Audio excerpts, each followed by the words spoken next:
Mi nombre es Elena. Tengo 29 años y hasta hace poco trabajaba como gerente financiera en uno de los bancos más importantes de la ciudad. Digo hasta hace poco porque mi vida dio un giro completo cuando mi hermano menor, Carlos, decidió arruinar a nuestra familia con su adicción al juego. Todo comenzó en una típica cena familiar de domingo.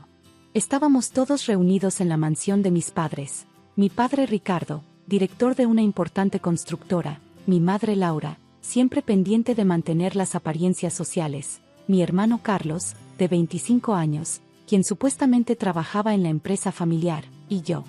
Elena, ¿cómo va todo en el banco?, preguntó mi padre mientras cortaba su filete. ¿Sigues con esa idea de abrir tu propia consultora? Sí, papá. De hecho, ya tengo ahorrados casi $250,000. En unos meses podré. El sonido de cubiertos cayendo me interrumpió. Carlos había dejado caer su tenedor, su rostro pálido como el papel. «Carlos», preguntó mamá. «¿Estás bien, cariño?». Antes de que pudiera responder, el timbre sonó. María, la empleada doméstica, fue a abrir. Segundos después, 2 hombres de traje entraron al comedor como si fueran dueños del lugar. «Buenas noches», dijo el más alto, su voz fría como hielo. «Soy Javier Mendoza, y este es mi asociado. Venimos a cobrar la deuda del señor Carlos Martínez». Mi padre se levantó de inmediato. «¿Qué deuda? ¿De qué están hablando?». «Su hijo nos debe $200,000», respondió el otro hombre, sacando un fajo de pagarés. «Ha estado frecuentando nuestro casino durante los últimos 6 meses. Anoche perdió una suma considerable y prometió pagar hoy». El silencio que siguió fue ensordecedor. Mi madre se llevó una mano al pecho, mientras mi padre miraba los documentos con incredulidad. «Carlos», susurró mi padre, su voz temblando de rabia. «¿Qué has hecho?». Mi hermano comenzó a llorar, algo que no había visto desde que éramos niños. «Lo siento, papá. Pensé que podía recuperar lo que perdí.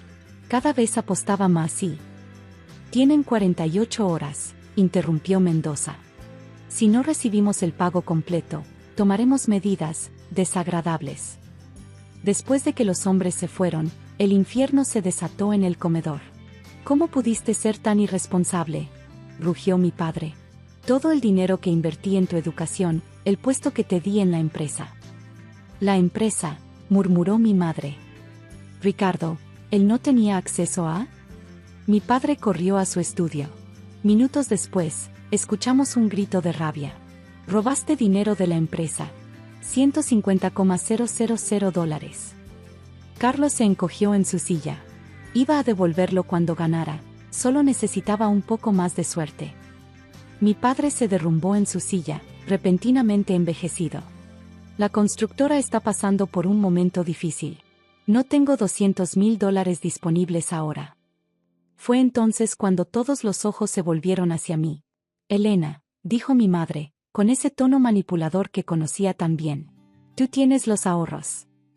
«No», respondí inmediatamente, entendiendo hacia dónde iba esto. «Ni siquiera lo sugieran». «Es tu hermano», exclamó mi madre. «Es familia». «¿Y qué hay de mi sueño? He trabajado durante años para juntar ese dinero. Cada hora extra, cada bono». «Te lo devolveremos», intervino mi padre. «En cuanto la empresa se recupere». «¿Cómo le devolvieron a la tía Marta los 50,000 que les prestó hace 3 años?» contesté. La tía Marta, hermana de mi madre, seguía esperando ese dinero. «Esto es diferente», gritó mi padre, golpeando la mesa. «La vida de tu hermano está en peligro». «¿Y de quién es la culpa?», respondí, sintiendo años de frustración saliendo a la superficie. «Siempre lo han protegido, siempre han justificado sus errores. ¿Recuerdan cuando chocó el auto nuevo y culparon al jardinero? ¿O cuando reprobó 3 materias en la universidad y pagaron para que las pasara?». «Elena», advirtió mi padre, su voz peligrosamente baja. «Piensa muy bien lo que vas a hacer. Si no ayudas a tu hermano en este momento, ya no serás parte de esta familia». Me levanté lentamente, mirando a cada uno de ellos. Mi madre, retorciendo su costosa servilleta de lino. Mi hermano, sollozando como el niño mimado que siempre había sido. Y mi padre, el poderoso empresario que siempre había protegido a su hijo varón por encima de todo. Entonces supongo que ya no soy parte de esta familia, dije, tomando mi bolso. No voy a tirar mi futuro por los errores de Carlos. Ya es hora de que enfrente las consecuencias de sus actos. Elena, gritó mi madre. Si sales por esa puerta, olvídate de tu herencia, de tu apellido, de todo. Me detuve en la puerta del comedor. ¿Saben qué es lo más triste? Que están dispuestos a destruir mi futuro para salvar a alguien que nunca aprenderá. Mientras caminaba hacia mi auto, escuché a mi padre gritar, «Ya no eres mi hija. ¿Me oyes? Ya no eres una Martínez». Lo que ninguno de ellos sabía era que mi tío Roberto, el hermano menor de mi padre y la oveja negra de la familia, había escuchado toda la conversación desde el jardín, donde fumaba a escondidas como era su costumbre. Y él guardaba un secreto que haría temblar los cimientos de nuestra familia. Apenas había llegado a mi apartamento cuando recibí un mensaje de texto. «Espérame en el café de la esquina. Tenemos que hablar». Tío Roberto. Mi tío Roberto siempre había sido la vergüenza de la familia, según mi padre. Mientras el resto presumía de títulos universitarios y conexiones empresariales, Roberto había elegido ser fotógrafo independiente, viajando por el mundo y viviendo sin responsabilidades, como decía mi madre con desdén. Lo encontré en una mesa del fondo, con su característica chaqueta de cuero y una expresión que nunca le había visto antes. «Siéntate, Elena», dijo, empujando una taza de café hacia mí. «Escuché todo lo que pasó. ¿Estabas allí?» «Siempre voy a fumar al jardín durante las cenas familiares. Es la única forma de soportarlas». Sonrió, pero la sonrisa no llegó a sus ojos. «Lo que hiciste fue valiente». «No me siento valiente», admití. «Me siento perdida». Roberto sacó un sobre amarillento de su chaqueta. «¿Sabes por qué tu padre me odia realmente? Dice que eres irresponsable, que avergüenzas a la familia». «No». Roberto abrió el sobre. «Me odia porque sé la verdad sobre cómo comenzó su imperio». Los documentos que sacó estaban amarillentos por el tiempo, pero aún legibles. Eran fotografías antiguas, contratos, y lo que parecían ser cartas. «Tu abuelo no le dejó la constructora a tu padre», dijo Roberto. «Me la dejó a mí». Me quedé sin aliento. «¿Qué?» «Tu abuelo sabía que Ricardo era ambicioso. Demasiado ambicioso. Yo era el menor, pero siempre estuve más cerca de papá. Compartíamos valores, una visión de cómo debía manejarse el negocio familiar». Extendió una fotografía, mi abuelo y él, mucho más joven, frente a la antigua oficina de la constructora. El día que papá murió, Ricardo entró a su estudio y encontró el testamento. Se suponía que yo heredaría la empresa, mientras él recibiría otras propiedades. «Pero tu padre», alteró los documentos. «No», susurré. «Papá no haría eso». «No», Roberto rió amargamente. «¿El mismo hombre que acaba de desheredarte por no sacrificar tu futuro? El que ha encubierto cada error de Carlos». Sacó más documentos, copias del testamento original, pruebas de la alteración, incluso una carta de mi abuelo explicando sus razones. «¿Por qué nunca dijiste nada?» «Porque para cuando descubrí la verdad, tu padre ya había transformado la empresa. Había hecho tratos, contraído deudas, cambiado la estructura completa. Además», pausó, mirándome con tristeza, «estabas tú. Eras solo una niña. No quería que crecieras en medio de un escándalo familiar. Y ahora tu padre acaba de cometer un error crucial. Te amenazó con desheredarte de algo que, técnicamente, nunca fue suyo para heredar». El sonido de mi teléfono interrumpió la conversación. Era un mensaje de mi madre. «Tu padre está furioso. Carlos confesó que debe más dinero a otras personas. Ven inmediatamente y arreglemos esto como familia». Mostré el mensaje a Roberto. «¿Cuánto más debe Carlos?», preguntó. Conociendo a mi hermano, probablemente el doble.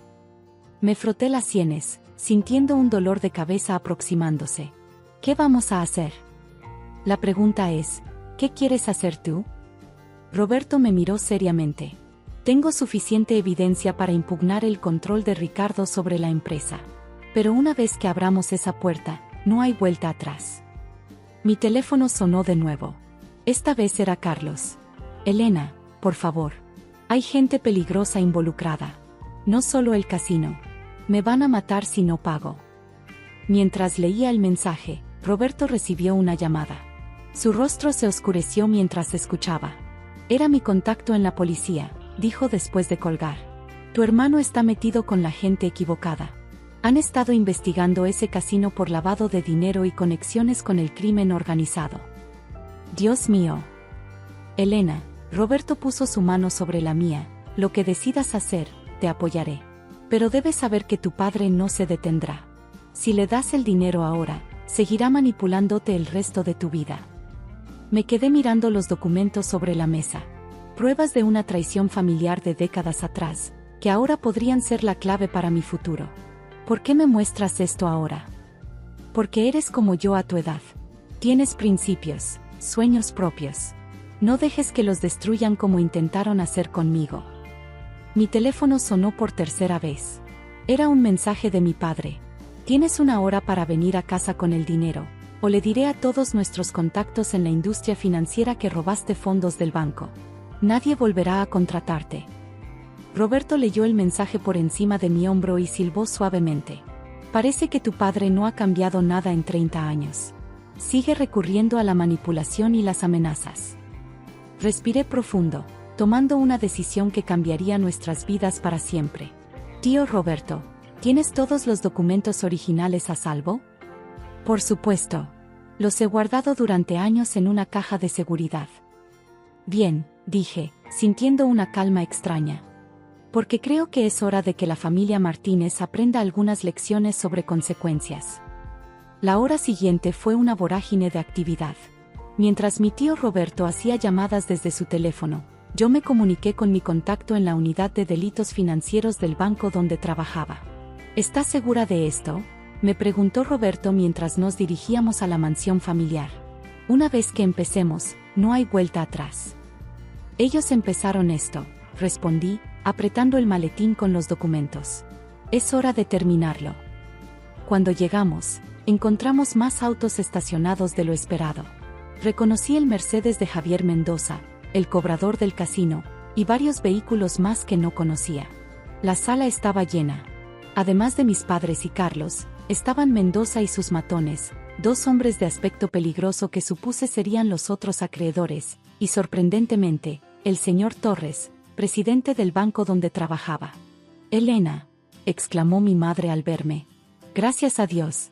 Trae el dinero, ¿verdad? Mi padre se levantó de su sillón, su rostro rojo de ira al ver a Roberto. ¿Qué hace él aquí? Siéntate, Ricardo, dijo Roberto con una calma letal. Todos necesitamos tener una conversación muy seria. No tenemos nada que.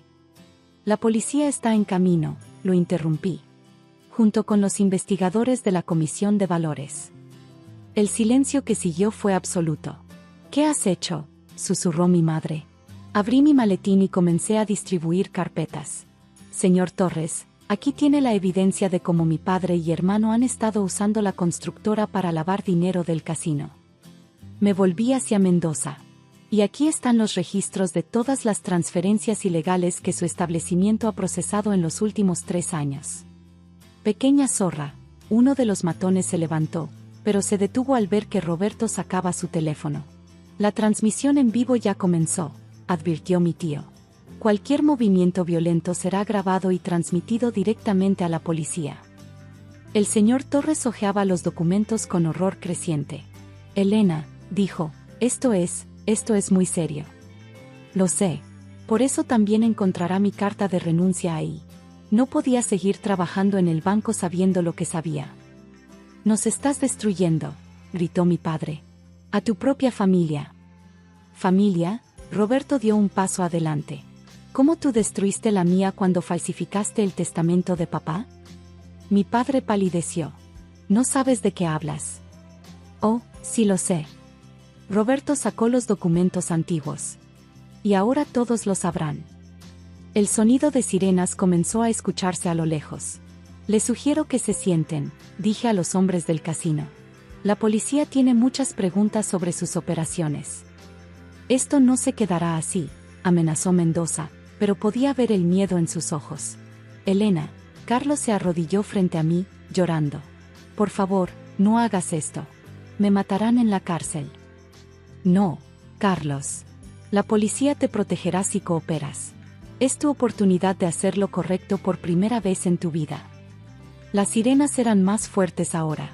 Mi madre comenzó a sollozar. ¿Por qué?, preguntó entre lágrimas. ¿Por qué nos haces esto? Porque alguien tenía que detener este ciclo, respondí. Porque estaba cansada de ver cómo destruían vidas por mantener las apariencias. Los siguientes minutos fueron caóticos. La policía entró, seguida por agentes federales. Todos fueron detenidos, los hombres del casino, mi padre, Carlos. Mi madre fue puesta bajo arresto domiciliario mientras se investigaba su participación. En las semanas siguientes, el Imperio Martínez se desmoronó. La investigación reveló décadas de fraude, no solo el testamento falsificado, sino también evasión de impuestos, sobornos y lavado de dinero. Roberto, como legítimo heredero, tomó control de lo que quedaba de la constructora. Necesitaré ayuda para reconstruirla, me dijo un día, mientras tomábamos café en la misma cafetería donde todo había comenzado. Alguien con experiencia financiera y principios sólidos. Sonreí. ¿Me estás ofreciendo trabajo? Te estoy ofreciendo una sociedad. 50-50, haremos las cosas bien esta vez. Mi padre fue sentenciado a 15 años de prisión. Carlos recibió una sentencia menor gracias a su cooperación, pero aún así pasará 5 años tras las rejas. Mi madre perdió todo su estatus social y ahora vive en un pequeño apartamento, mantenida por la pensión que Roberto accedió a darle. El casino fue cerrado, sus propietarios arrestados. Mendoza y sus asociados se enfrentan décadas en prisión por sus conexiones con el crimen organizado.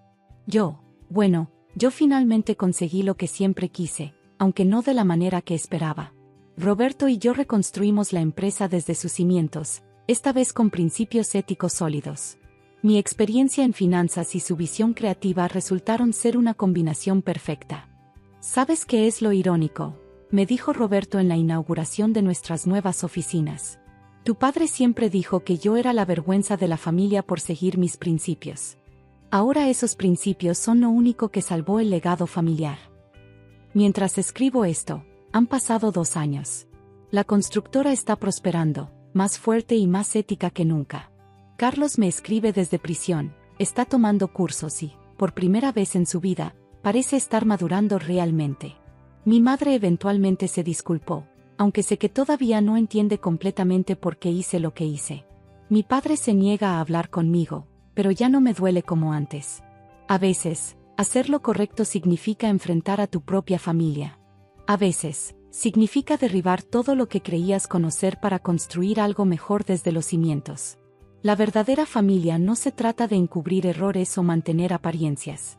Se trata de honestidad, principios y amor incondicional pero no ciego. Me tomó mucho tiempo aprenderlo, pero finalmente lo entendí. Y si mi historia puede ayudar a otros a entenderlo también, entonces todo habrá valido la pena. Gracias por escuchar mi historia. No olviden suscribirse para más contenido como este. Como siempre digo, a veces las mejores lecciones vienen de los momentos más difíciles. Nos vemos en el próximo video.